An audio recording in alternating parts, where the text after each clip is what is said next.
So Mohan Yadav is a three-time MLA from Ujjain South. He is a leader who is considered to be very close to the RSS. But Mr. Yadav sort of like edged them all out, and he just came out of nowhere. He picked favorites like Prahlad Patel to the post but is barely known outside Madhya Pradesh. The state's OBC face, Mohan Yadav, was a surprise selection for the post of the Chief Minister. Our Madhya Pradesh correspondent Anand Mohan J explains why Mohan Yadav was chosen for the post and tells us about his RSS past, the controversies that plagued his career, and his Hindutva outlook. So Mohan Yadav is a three-time MLA from Ujjain South. He is a leader who is considered to be very close to the RSS. He had started his political career in the 80s from the ABVP. And he had grown in the ABVP during the 80s, where he served in various positions. And looking at his prowess as an able administrator and someone who is a hardworking politician, he was elevated, and eventually in the 90s he started to work with the RSS unit in Ujjain, where he worked under various capacities. And during the 90s he was also elevated within the RSS, and he grew through several ranks, and he started to play a big role in the RSS unit of Ujjain. Eventually, in 2003, they had offered him a seat from a constituency in Ujjain, but there was protest against him because there was a better candidate whose party workers had protested on his behalf, and he, instead of turning a rebel or going independent or whatever, he just gave that ticket back, and he accepted whatever responsibilities the party gave to him. And because of this, he started to grow in the party. Eventually, his time sort of came in the 2013 elections when he won Ujjain South, and he's been winning that area since then. He's won it twice. He's also seen as someone who throws these religious events in his constituency. He organizes these events, and he's also served as the education minister in the Shivraj Singh Chauhan cabinet, where he has, been defending inclusion of chapters on the Ramcharitra Manas and various other portions which many of the opponents consider close to the Hindutva agenda. And so he's been at the forefront of these things, and since the RSS has an interest in these areas, he played his role really well, because of which they consider these to be the factors because of which he became the CM, apart from the fact that he's an OBC face. So I was at the BJP headquarters, when the discussions was happening, and all the MLAs had turned up, and the central observers had turned up, and it was a closed door meeting. The media was not allowed, and outside the media center, you had supporters of Prahlad Patel who had turned up in large numbers. Security was increased at Prahlad Patel's home because all of his supporters had come, and the numbers had swelled, and they were already making jalebis and distributing laddus, and they were of the view that Prahlad Patel was going to become the chief minister. This was because he is a strong OBC face. He comes from the Lod community, from which Uma Bharti belongs, and she was the first BJP CM who took back power from the Digvijay Singh government, and also is someone who took the fight to the Congress party in the Mahakoshal region. So some of the seats in that region had flipped over to the BJP, and so because of these reasons, and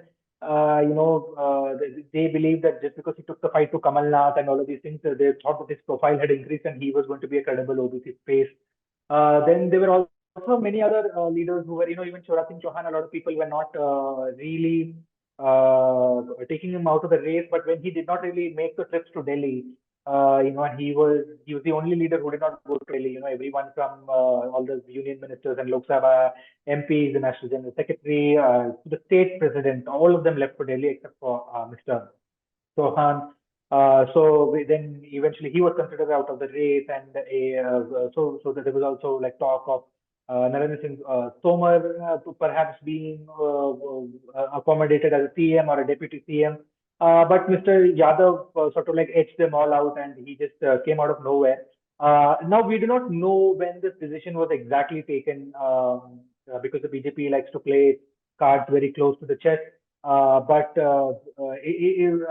was obviously not a decision which was taken on the last date. This much we know. We know that a few days ago these things were communicated, and they knew who was going to become that perhaps Mohan Yadav is the one who's going to become the CM face. We do know for a fact that Chauhan was told very early on that he's not going to be the chief minister, and which is why that he was then steered towards Mission 29 and resting all the Lok Sabha seats.